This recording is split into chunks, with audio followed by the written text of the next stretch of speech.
Welcome into another edition of Talkin Ducks. I'm on the road, and I heard Aaron Fentress took care of business over the last 2 shows. There's no way I was going to let him do 3 shows in a row, so a lot to get to here. Bo Nix coming back. Huge, big-time news for the Ducks. That changes everything for next year, but there is a ripple effect. No Dante Moore for Oregon anymore. What that means for the future of the Oregon quarterback position. And then Holiday Bowl matchup, Ducks versus Tar Heels. We'll let you know our thoughts as both teams get set for kickoff. But let's go ahead and get to our opening drive, brought to you by Les Schwab Tire Centers, where they've been doing the right things since 1952.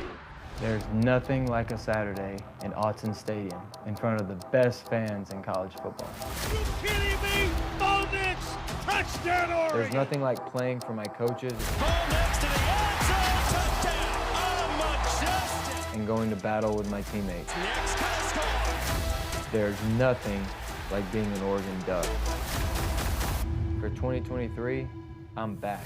And Bo Nix launches in! Bo Nix, give me 6! Touchdown, Bo Nix!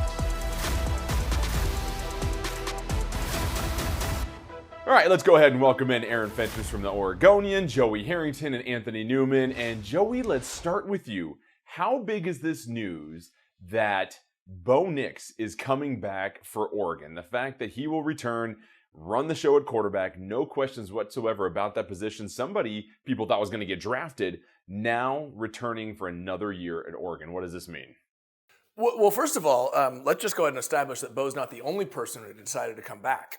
And I need to thank you personally, Jordan, for, after your hiatus, coming back and rescuing us from the absolute atrocity that was Fentress hosting Talkin Ducks. I hosted the hell out of that show. How can you host a show called Talkin Ducks when you're not actually a duck? I mean, there's a conflict of interest there that just cuts to the core. But that's neither here nor there, and I'm going to continue talking so that Fentress doesn't have time for rebuttal. The question was about Bo Nix. It's honestly the best thing that could have happened, not just for this team or for Bo, but for Dan Lanning and that staff, right? If you're a new coaching staff, you want to establish something. You need to come out and establish a winning tradition right away. You had a nice start. Put yourself in a position to be in the college football playoff discussion, and then things fell off at the end of the season, right? If I'm Dan Lanning and his staff, the last thing I would want to be doing is trying to prep a new quarterback to come in, to take over, and we all know, good, young quarterbacks can be good, but young quarterbacks are going to make mistakes. So realistically, what were you looking at next year with a new quarterback? Maybe another 9-win season. Is that going to be enough?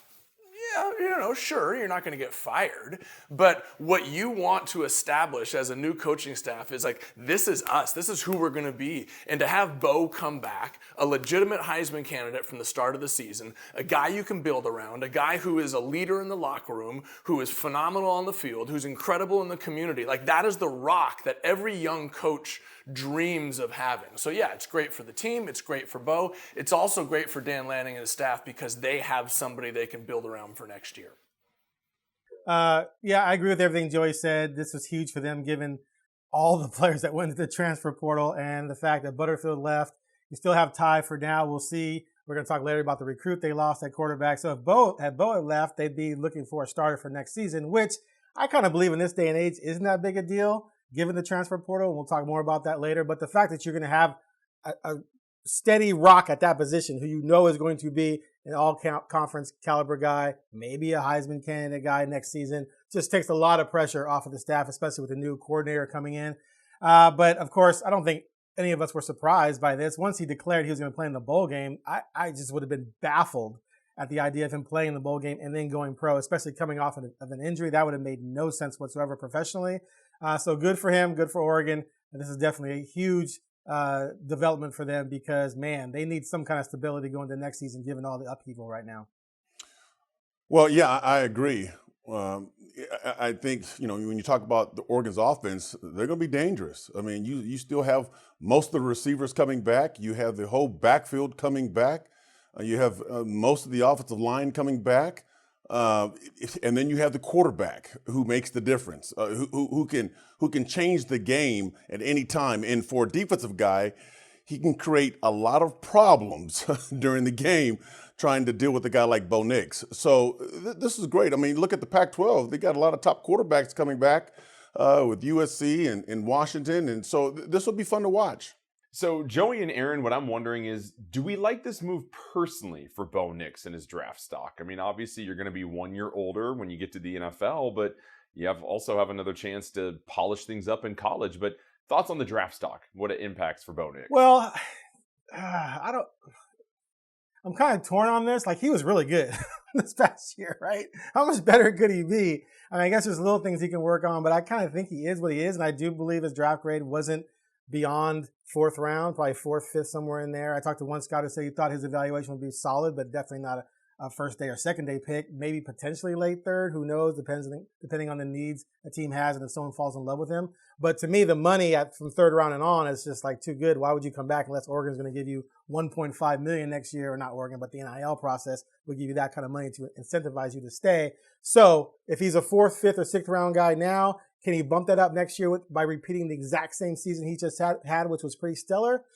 I don't know. It's kind of hard because stats in college don't necessarily make an NFL prospect. There's a lot of great quarterbacks in the history of the NFL who put up garbage stats, namely Tom Brady and Joe Montana. Go look at their stats and you'll be amazed that they became what they became in the NFL. So I don't know if it's going to elevate his stock that much, but I do believe that the NIL money he'll get is going to be better than what he would have gotten in his first year as a 4th, 5th, or 6th round pick. Yeah, I think I'm going to take the opposite stance in this, in that there are a few examples, and I'm trying to think of some. Russell Wilson is one that I can think of right now, and I know it's a little bit different. He had a good career. He did some good things at NC State, had a really good year at Wisconsin in his final year, and did bump from, what was he, low 2nd round pick. Yeah, is he going to become the number 1 pick of the draft next year? No, but there are still things that he can do to improve his draft stock to go from 4th round, 5th round to 2nd round, right? And that's a significant amount of money, right? If he's getting the money to make sure that, he's covered, should he get hurt, should he still, go in the 5th round, then, it's kind of a wash. But if he can go back and do something, and I don't want to be really vague and say just go do something to make your draft stock better. But the more you can show the NFL scouts, the less trepidation they will have about taking you, right? That's what it is for a lot of guys. Like, people have a hard time making a selection based on potential. Oh, he's got the potential to do it, but I only saw him do it that once. He's got the potential to do it, but I only saw it, when he was young. Like, to be able to come back and have a second season like this after what was truly like an up and down, completely question mark filled career at Auburn, I think would solidify that 3rd, 2nd round draft selection that people might be willing to take on him. Aaron, you made a good point about, can Bo get better as a football player? And it's interesting because when you talk to the NFL scouts, they talk about how high is his ceiling? Can he grow? Can he get better playing in the league? And that's a question that I think a lot of them have. They don't think he might get better. He's good. He can play. He can compete. But will he be that star NFL player? And is his ceiling high? So that's the question I think that he has, that he's trying to deal with, and he's trying to help himself by coming back playing another year. Yeah, but I think I look at a guy like Jalen Hurts. Like, Jalen Hurts is a great example, a comparison. A little bit shorter, really good athlete, had accuracy issues coming into the season. That was the question mark. Can Jalen Hurts be the guy to lead an NFL franchise? Can he make those throws on a consistent basis? Well, this is an opportunity for Bo, not that he didn't do it last year, but to really become that guy that because that's the type of quarterback. People are not shying away from a quarterback who's a little bit shorter, because but is also athletic, right? It used to be you got to be 6'5" and you got to be 2 1/4 and you got to throw the ball 100 yards down the field. You got to be Justin Herbert, right? But now that model has changed, and I think Bo can fit that model, especially if he can go out and do it again this next year. All right, coming up next, Bo Nix is returning, but who do we like more, Bo Nix or Dante Moore? Because Dante Moore, the highly touted recruit, no longer will be a Duck. We'll let you know our thoughts when we come back on Talkin Ducks.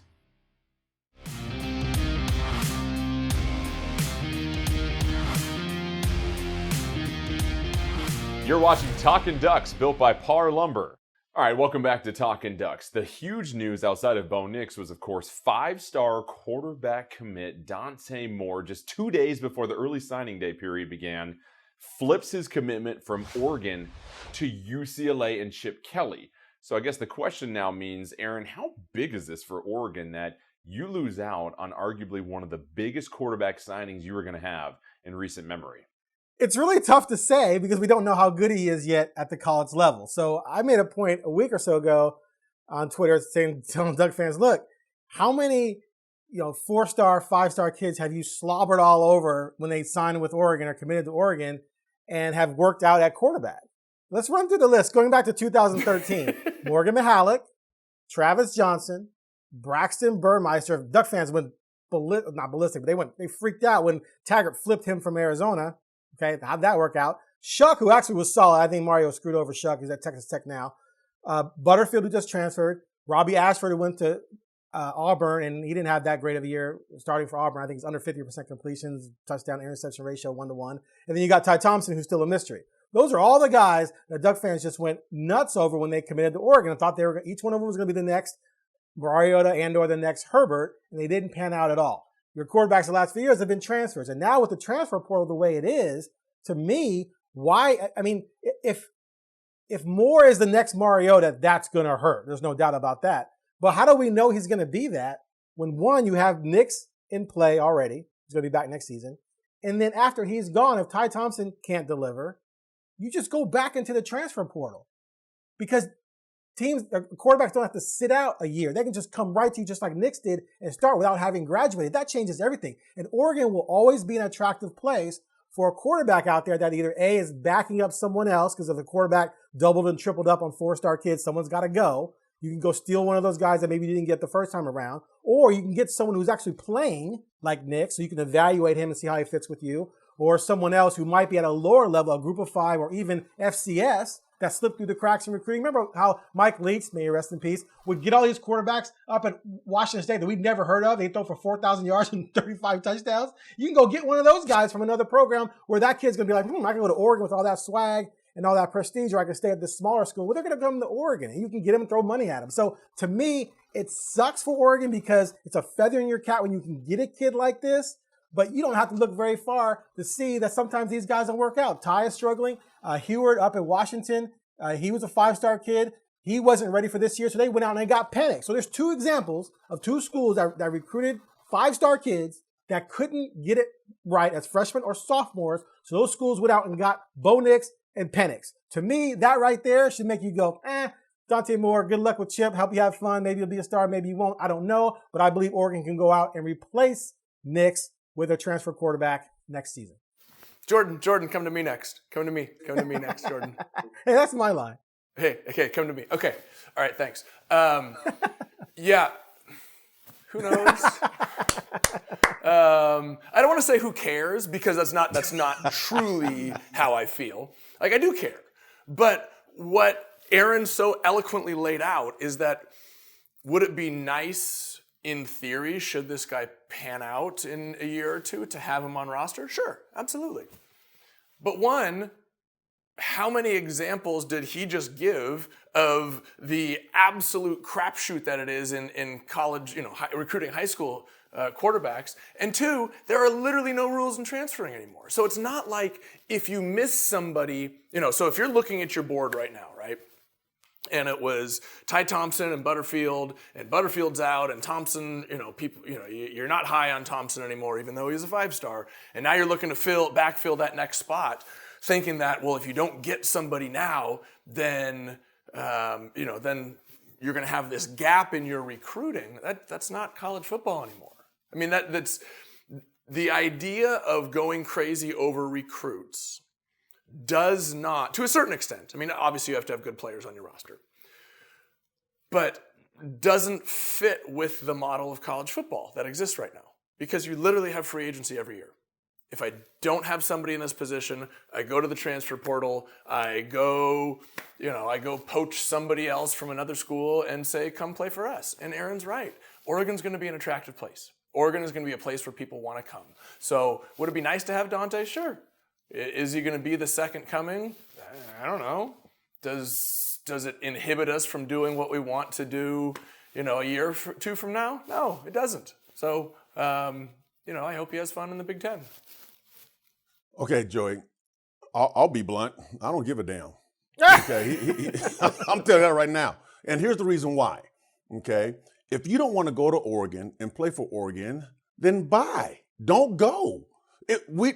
People don't want you either. And hey, you can, make yourself better playing somewhere else in the Pac-12 or the Big Ten or the wherever, okay? But don't get sad over a kid for leaving when he doesn't want to be here. I mean, we want kids that want to be at Oregon. They want to play for Oregon. They want to play in Autzen Stadium as their, and that's their home field. And so, another question. Ty Thompson, was he a 4-star or 5-star? He was 5 on Rivals, I think, 24/7. Okay. He was 5. And everybody was screaming and yelling his name. Get in there, put Ty Thompson in the game. Take Brown out. It's been a struggle. Okay, and he was a 5-star. Oh man, let's go 4-star. But it's a struggle. And with Justin Flo, was Justin Flo a 5-star? Yep. Correct? He was a 5-star linebacker. Now, did that work out? You just don't know. And with the kids that are here, the kids that are playing now, those are the ones that you have to re-recruit again. Those are the ones you got to try to keep here, and because you saw them play. You saw what they can do in college. When guys do stuff in high school, that means nothing. It means a little bit, but do it in college. And once you do it in college your freshman year and your sophomore year, now we're talking about, hey, you're a top player for the Oregon Ducks. You're what we're looking for.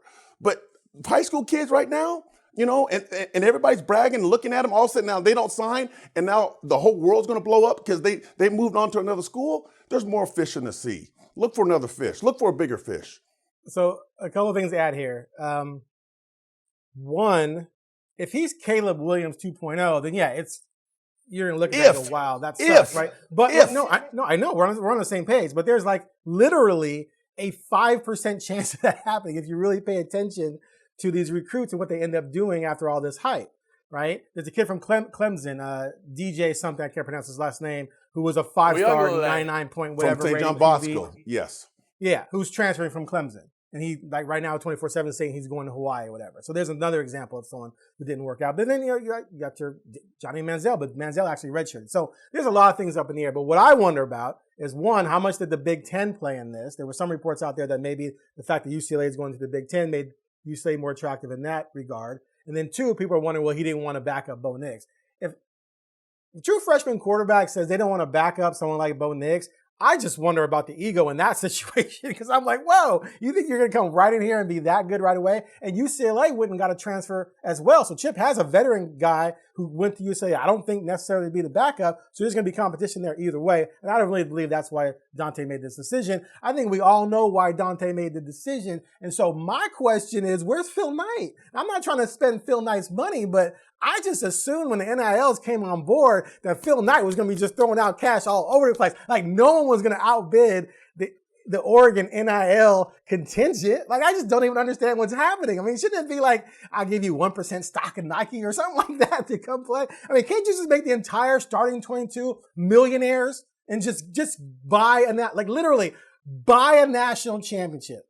Just do it. But Phil Knight maybe just has more class than I would have in this situation because I would just be out there just signing checks left and right. Just get it done, win me a national title, and then maybe let it settle down. Or you could say props to Phil Knight for not giving these little 18-year-olds all this money and making them multimillionaires when they haven't done squat on the field, as you two have alluded to. But it's just a giant mess, but I think Oregon will recover. When we come back, we'll get to the transfer portal, some decisions for Oregon, who they maybe set their sights on. We'll let you know the impact for next season when we come back on Talkin Ducks.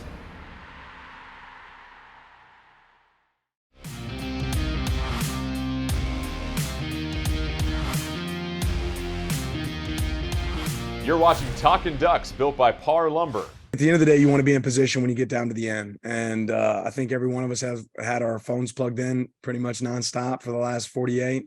And there's been a lot of conversations. And, one thing I think that we'll spend a lot of time on is we're never going to trick someone into coming to Oregon. We want someone to pick Oregon because it's the right field for them in their heart. They know it's a place they can grow and they can get better.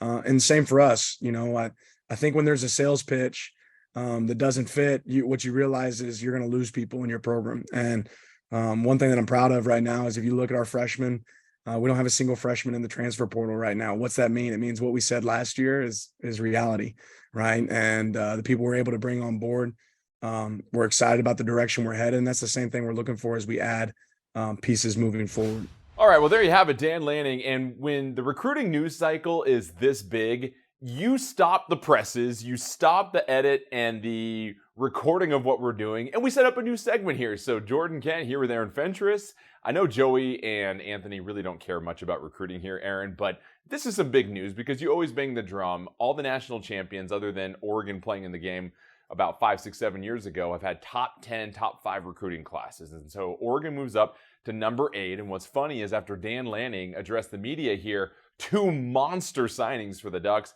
Mateo Uiagalelei, who is rated as the number 2 defensive end prospect in the entire country. And then you have safety Peyton Bowen, who flipped from Notre Dame to Oregon. He's a top 20 overall recruit, another 5-star in the nation. And also Oregon flipping 4-star quarterback prospect Austin Novosad, who was originally going to go to Baylor. He comes to Oregon. That lessens the sting from Dante Moore. And then, of course, Dalen Austin, who was going to be joining this team, a 4-star cornerback that was originally supposed to go to LSU. So, Aaron, I was checking my notes, had to go through all of that one more time. What do you make about the haul that Dan Lanning and company have brought in here when you look at 2 5-stars and a couple of 4-star players at positions of need? It's just huge, especially coming off the Dante Moore madness with him ditching Oregon for UCLA. It reminds me of a time in college when this young lady broke up with me and I was devastated for like an hour until I met someone else and moved on. That's what Oregon did here. They lost Dante Moore. Fans were freaking out on Twitter. I had my popcorn because some of it was amusing. People were calling for Dan Lanning to be fired, which is just lunacy. But regardless of all that nonsense, they turned it around like it was nothing. Flipping dudes from other teams. They got a quarterback to replace Moore in the class. Like you just said, they got one of the best edge rushers in the country. The last time they did that, the guy turned out pretty well in Kayvon Thibodeau. So this was a great day for Oregon and Dan Lanning. No doubt about it. The key, though, for me, as you mentioned these past classes, Mario has some classes that I've said numerous times on this show were probably a little inflated, which is why we've seen a lot of kids enter the transfer portal. We'll see if Lanning's class, this class, top 10 class, has more substance than those classes do. But regardless, based on star rankings, based on class rankings, based on just the talent evaluation of these kids, huge day for the Oregon Ducks, no doubt. All of this is very exciting. And for all of these players, I think the most intriguing one, Aaron, is Austin Novosad, because you have talked time and time again, Oregon's inability to bring in a freshman quarterback and build them up through the program until they're a senior, other than Justin Herbert, which happened to be in their backyard. So they have not left Eugene for a quarterback in over a decade to bring in as a freshman to then develop for multiple years. And as great as Uiagalelei could be, as great as Peyton Bowen could be as well too, none of those positions nearly matter as much as quarterback. And so for Oregon, it feels like being able to keep Novosad, let him learn year one underneath Bo Nix, and hopefully it's either Ty Thompson or Novosad that's ready to go after that. That to me is the most important recruit of this recruiting class. Your thoughts? I mean, if he's good, we just don't know. And we talked about... Well, that's what I'm saying. You hope a 4-star quarterback is going to be good for Oregon, I right? know, but for me, the flip of the edge rusher is a bigger deal because I can almost guarantee he's at least going to be good because he's athletic and we know that. He's going to give tackles problems off the edge. I don't know if this kid, Novosad, can read defenses at the college level. I don't know if he can make throws at the college level. I watched his high school film and guess what? It looked just like Morgan Mihalik, just like Travis Johnson, just like Braxton Burmeister, just like Tyler Shucks, just like Ty Thompson, just like Butterfield. It looked just like Robbie Ashford. They all look the same in high school. Guys are wide open. You got all day. You throw the ball. Yeah, get in college. We'll see what you can do. So I don't know what Novosad is going to be. For me, you flip that edge rusher because this team's pass rush the last 2 years, even in 2021 with Kayvon, wasn't very good. So for me, getting those defensive cats and the safety you mentioned as well, that's a big deal because I know that this day and age, like I said earlier in the show, I can go in the transfer portal and get a quarterback anytime I want. That said, I think you're right that you still want to have a freshman quarterback come in whom you can develop. And this kid has a great relationship with your new offensive coordinator, Will Stein, who basically has vouched for him as Lanning talked about this. So there's a relationship there. So you got to trust that Stein believes that this kid has the goods. And if he believes it that strongly, and he's known him since 8th grade, I think, then I think that bodes well for a chance for him to be successful. So I disagree a little bit because of the transfer portal, but the bottom line is all this talent together makes for a great day for Oregon. All right, sounds good. When we come back, we'll let you know what we're looking forward to watching the most in the Holiday Bowl kickoff just around the corner. Stick around, you're watching more Talkin Ducks.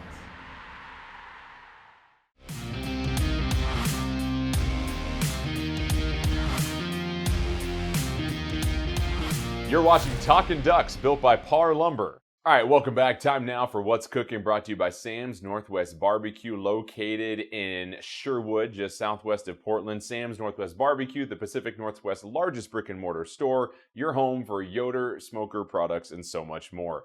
All right, here's Bennett Williams, his thoughts on the Holiday Bowl matchup for Oregon. It's not really in my nature to sit out. Maybe if I was, Christian Gonzalez going in the first round, then maybe, I'd think about it when there's that much money on the table, but for me, it was a no-brainer. To sit out for the possibility of getting hurt, for me, it's like this is my last game, my last time ever getting to play college football. Like, of course, I'm going to do this, and I'm going to experience this with as much gratitude as I can because, I don't get to do it again. So, yeah, it was a no-brainer for me. I think about Bo Nix too. Same, just of course I'm playing. So that was really it. All right, Anthony, 15 players not taking the field for Oregon between transfers and opt-outs, including Christian Gonzalez, DJ Johnson, some big names on defense. However, it's still a football game with the Ducks. It's still a bowl game. What are you most excited to see with this team as they get set to take on North Carolina? Well, hearing, Williams talk about, hey, he wants to play in this bowl game, that warms my heart because, these bowl games, they're kind of like disappearing. They're, as far as importance, hey, let's go play in a bowl game. Oh yeah, that's a great game. Let's do that. Let's get there. And now a lot of these kids are like, nah, I'm done. I'm finished. And so it's kind of sad. I didn't play in any bowl games. I wish I had a. That's because you guys stunk. I didn't get one. But I was still balling, by the way. So anyway, that's all that matters. So it's important to have these guys on your team, to perform and get out there and finish that last game with your teammates.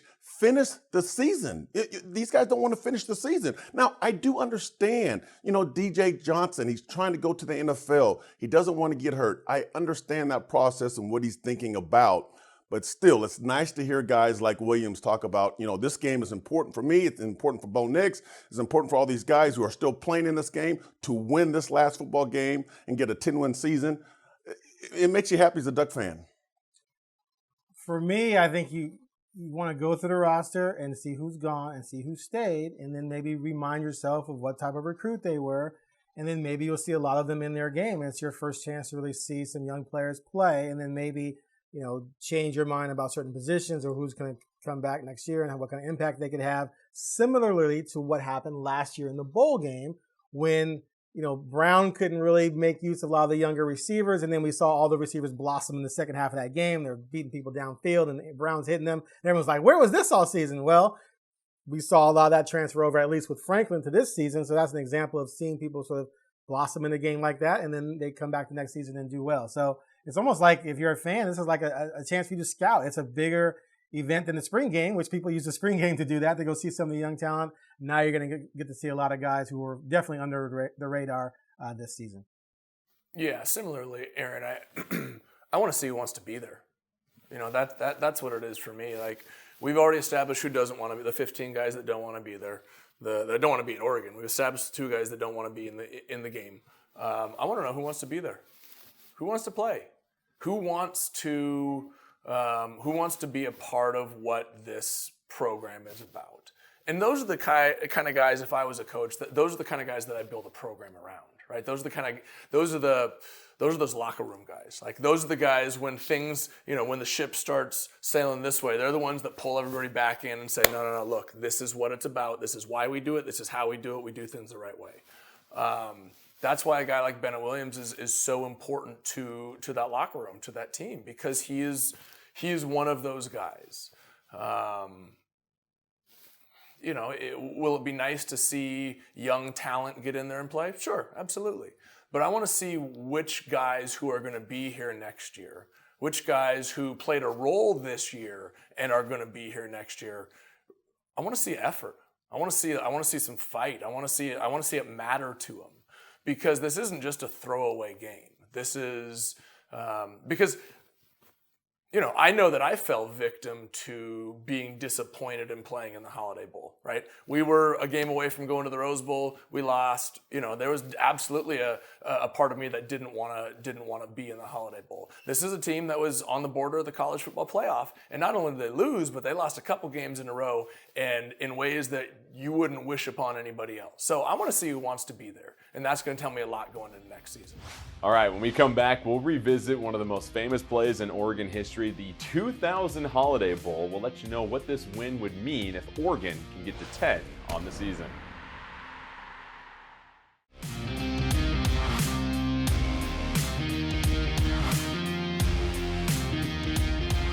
You're watching Talkin Ducks, built by Par Lumber. Keenan Howery in motion. He can throw. He tried to throw the first play of the Oregon State game. He comes back to Harrington, who has it. Touchdown!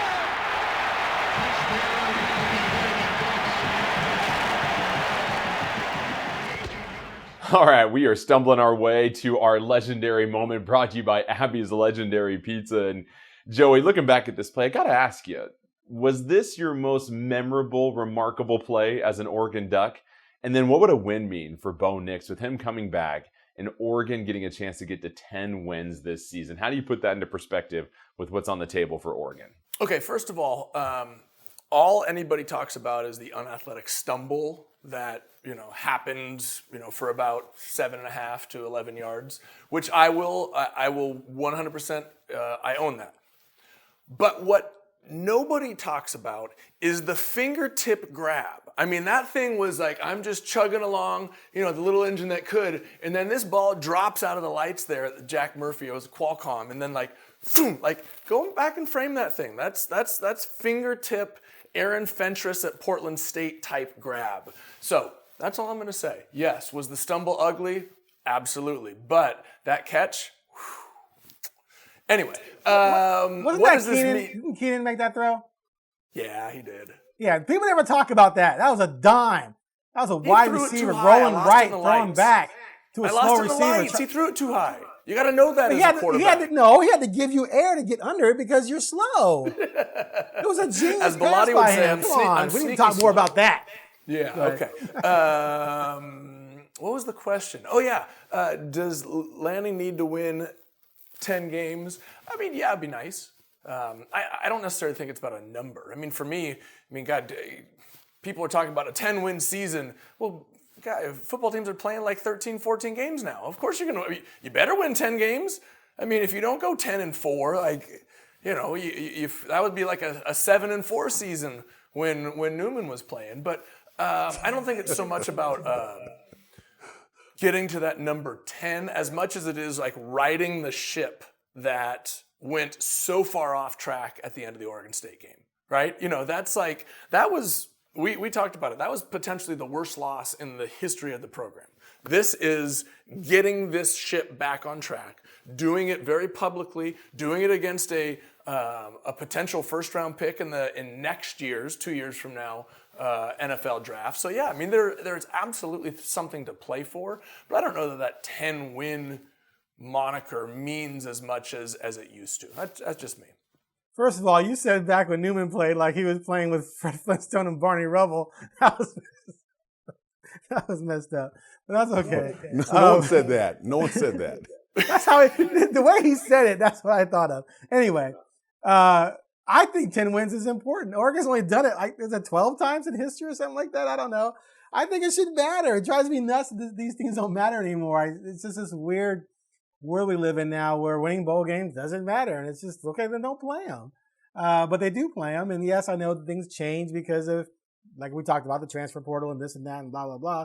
But still, it should matter that you win bowl games. And I think when you look back at history of a program and you look at those win totals, you're not going to go, oh, well, but they didn't care about the bowl game back in 19, blah, blah. You're going to look at it and go, oh, they won 10 games X amount of times over the the last couple decades or what have you. So I think it's important, but then again, what do I know? I'm not saying it's not important, Aaron. What I'm saying, I know though, you're is not. like, I'm not. No, I'm if not talking about you. Yeah. But I guess I'm saying, like, if you're playing 13 games with the bowl game, if you're in the conference championship, you're playing 14 games. Like, you get into the playoff, you're playing 15 games. Like, if you're only winning 10 games of those 13 or 14, that isn't quite as, I don't feel like that holds as much weight as it used to, right? If you're winning 10 out of 11 games, okay, there you go. 10 out of 12 games. But now they keep adding games.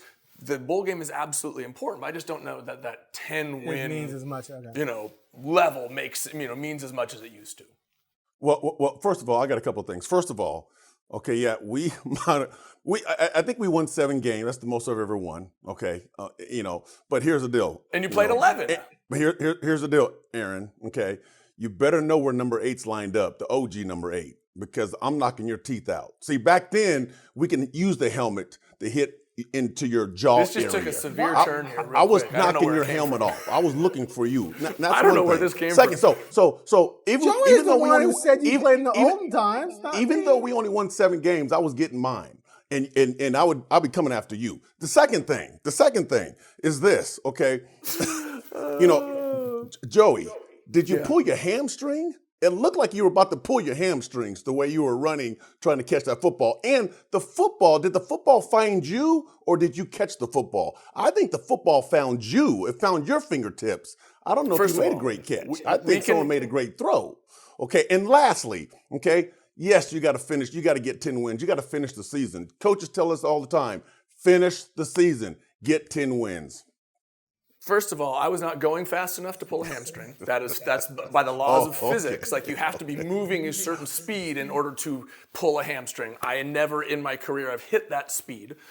Second, the ball happened to land in front of me, and then with my absolute deft hand-eye coordination and Spider-Man-like fingers, made a shoestring laces catch, which then propelled me to stumble. I owned it. Look, it was ugly, okay? It was ugly.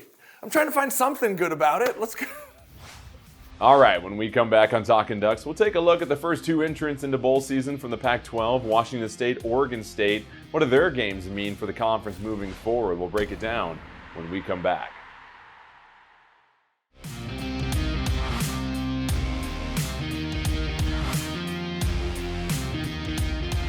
You're watching Talkin Ducks, built by Par Lumber. Welcome back to Talkin Ducks. Time now for some excellence on the football field, brought to you by Ferguson-Wellman. Ferguson-Wellman, bringing a disciplined approach to investing. Well, bowl season has finally gotten started here, guys, and we've got 2 Pac-12 teams that took center stage. And Washington State, well, you don't want to say they couged it, but they do lose to Fresno State. However, Oregon State ends the Pac-12's bowl drought, the first victory by any Pac-12 team in a bowl game since the 2019 season. So let's start with the reaction there. And Anthony, I want to go with you. Your thoughts on what we saw from Washington State, but probably more importantly, the Beavers sticking it to Florida. Well, I heard there was a lot of excuses for Washington State because they had a bunch of players not playing. So you're going to hear that now in these bowl games. But Oregon State had everybody playing, and Oregon State looked good. I mean, I was kind of shocked the way they beat up on Florida. And here's the thing. I think here's the most important thing I'm going to say. That was the last time I watched Oregon State play. I don't ever have to watch him play anymore because Jaden Grant's going to graduate. He's done. He's done playing with Oregon State. He's off to hopefully he can go play in the NFL. So I won't have to comment on Oregon State anymore. But they look good. Their defense was flying around. They almost pitched a shutout. It was a fun game to watch. And also for the Pac-12. Who'd you root for, Anthony? Jaden Grant, your future son-in-law, it sounds like. Who are you rooting for? Anthony. We're not going to put that there, but we're just going to let everybody know that could be a possibility. No comment. Joey, go ahead. Oh, I just want to know who Anthony was rooting for. Was he openly rooting for the Beavers? No, I was rooting for number 3. Okay. For number 3 to play well. I will say that I am somebody that roots for the Pac-12. I do. I'm gonna own it. So if the Beavers are playing Florida, I hate the SEC more than my disdain for the SEC is greater than that of Oregon State. I'm going to be honest. And so I will root for the Pac-12 to show up. Now, however, on last week's show, I did predict that Fresno was going to take out Washington State. So, Fentress, just letting you know. Just letting you know that I was right. I picked the Cougars. Hey, Sorry, props to the what? Beavers. See, 10 wins does matter to some programs, and it should don't matter to all programs. And I don't care that Florida was missing a bunch of talent. It doesn't matter. It's Florida. You smacked around Florida to the point where they kicked a last-second field goal just to avoid a shutout, which I have mixed feelings about, but it doesn't matter. Great job by Jonathan Smith to rebuild that program and to get a big win like that. Huge. Just, it's awesome to have them back in it. And Oregon better watch out. Oregon better watch out. I was just going to say, Aaron, to that State's point. legit. And don't let Oregon State go out and get a quarterback in the transfer portal. They get a legit quarterback back there, then they're going to be pretty dangerous. Well, I think Oregon State closing out their season with a win and the good vibes coming into this year, but you get the sense that this is still a hungry team. And now the challenge, it feels like, for Jonathan Smith is how do you motivate a team that now has higher expectations next season? But obviously, great for the Pac-12 anytime you get that win over an SEC opponent. All right, don't go anywhere. When we come back, we'll give you our predictions for Oregon's Holiday Bowl matchup against North Carolina. We'll see if all of us feel like the Ducks will walk out of there with a victory. Plenty more Talkin Ducks when we come back.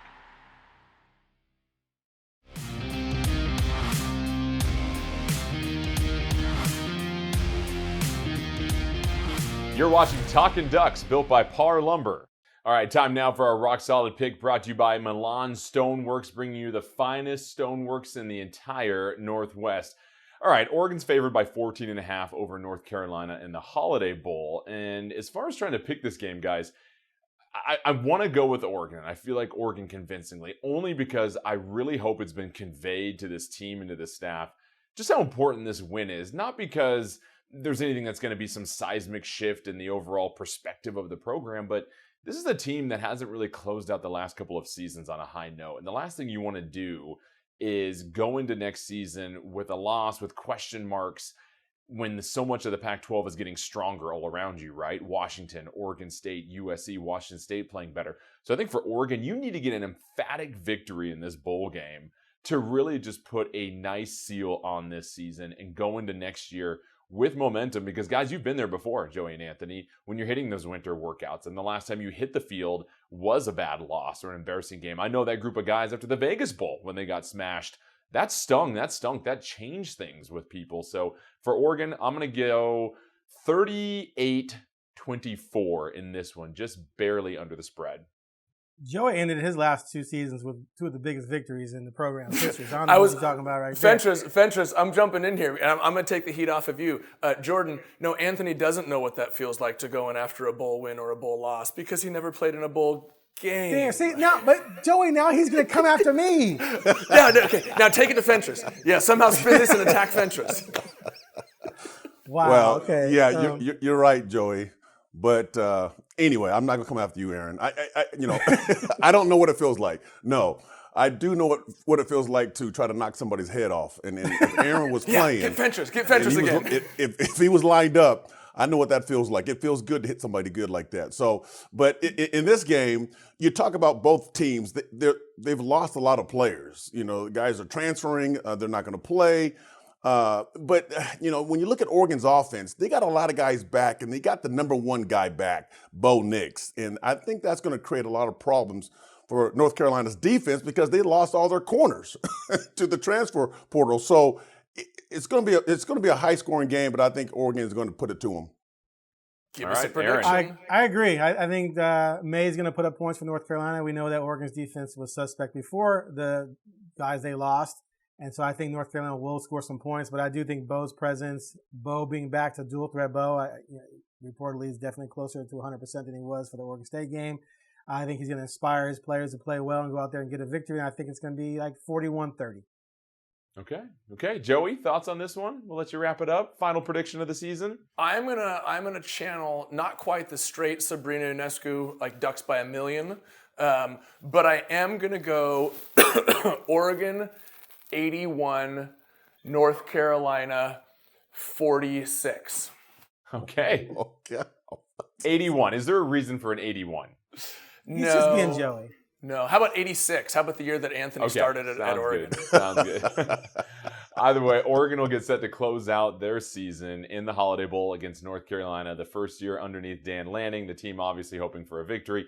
But don't worry, we got you covered for all of the offseason madness and the transfer portal, who somebody recently called it Portal Combat, one of the greatest names I've ever heard of here. That's awesome. But don't worry, we have you covered on Talkin Ducks. Next week, we'll break down the game and get you all set for the offseason. From all of us here, happy holidays, and we'll see you next time.